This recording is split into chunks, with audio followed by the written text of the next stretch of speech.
Welcome to Mystifying Miracles. Today, the story involves a teenager who had an incident at school and, well, she ends up having a near-death experience. I'm going to dive into it, so stay tuned.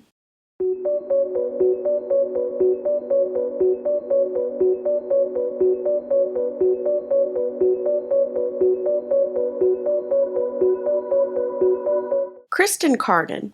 She was just 16 years old when she went into surgery to fix her broken nose. That day, she remembers hearing frantic voices scurrying every which way, monitors going off. She even remembers feeling her gown being torn from her body. She says she felt as if her body, that it was on fire, and it was shortly thereafter she was declared clinically dead. Going back, Kristin states she dealt with fear, all kinds of fears, at just a young age. Her parents would constantly pray over her. They'd read the Bible to her as a child, and it did ease the fear. But as Kristin grew and became a teenager, her fears actually increased. They were more plentiful, and the ones she had, they worsened. She would toss and turn every night, and she'd just feel plagued by fear itself. She tried sports as a child, thinking, doing that, getting her mind off things, maybe that'll help. But sports just wasn't her thing. In 6th grade, Kristin remembers having to play softball in PE. And, a girl hits a pop fly, and she's standing in the outfield, and Kristin misses it. She says she felt awful and fearful because it did make her team suffer. So then the coach, he had an idea. He thought, all right, maybe outfield's not her thing. So he switches Kristin to catcher. But a girl took a practice swing, and when she swung back, it hit Kristin in the face. Kristin's body flew back, and she immediately went unconscious.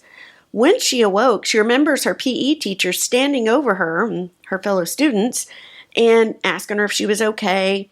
And he sends her off to the nurse, just thinking an ice pack will help. Turns out she didn't have a clue then, but she had a cracked cheekbone and a concussion. So the next day, her mom sends her to school with a note to be excused from PE. So Kristin was kind of ecstatic about that because she loved to imagine. She had a big imagination, right? Sports wasn't her thing, so she was like, yes, I can sit and just do my own thing, think about what I want, and not have to worry about performing in sports. However, the PE coach, he had other plans. He wanted Kristin to learn to keep her eye on the ball.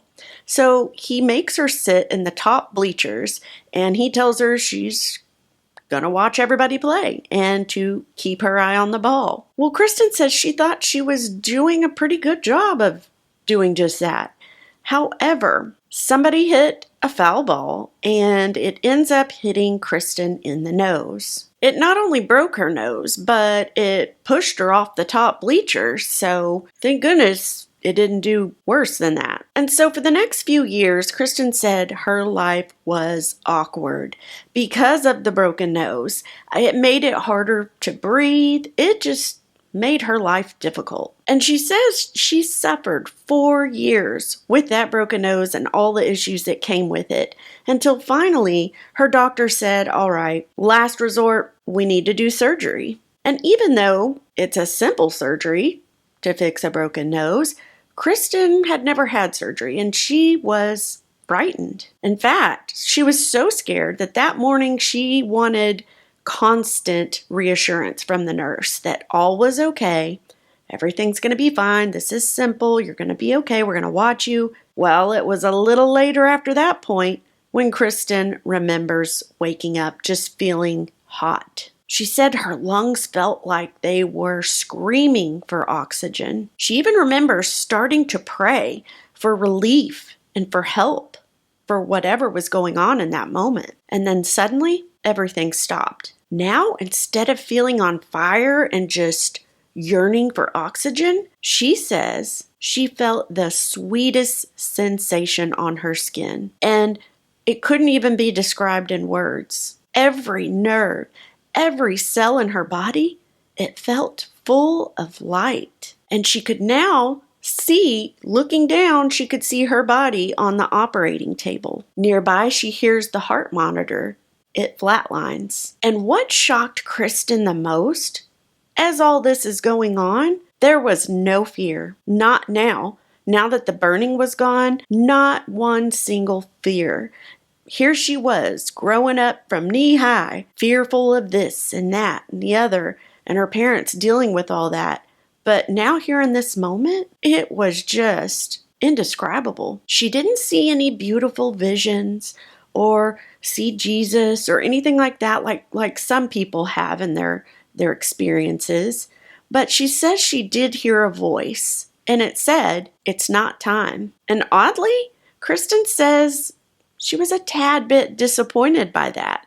She didn't want to leave. When she awoke, her mom was right there by her hospital bed, and she saw the worried expression on her mom's face, and it turned to just relief. It was a few days that Kristin she couldn't talk about that experience. She said that she relived it several times in those first few days in her mind.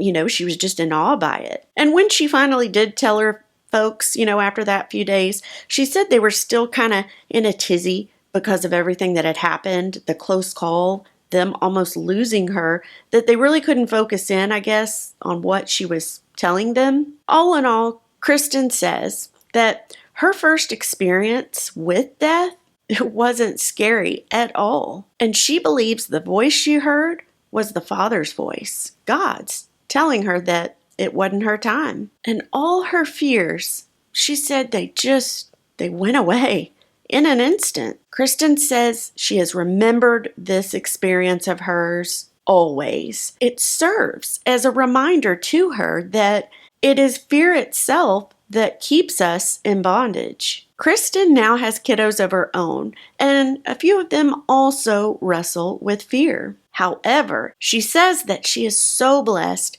so thankful, because now she has the knowledge and the wisdom to know how to address it. And she makes a point to say in the story that God, He knows, He understands how fear can plague us. Therefore, there is a reason why He says many times over in the Bible, do not fear. Every night, Kristin reads Isaiah 43 to her children, and she rests easy knowing that God's plan, it's always the best plan.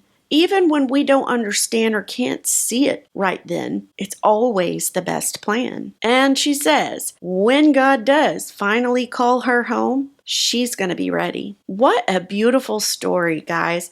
I hope this testimony blessed you, and I hope you guys are having a fabulous week. Thank you for watching, and I'm going to see you next time.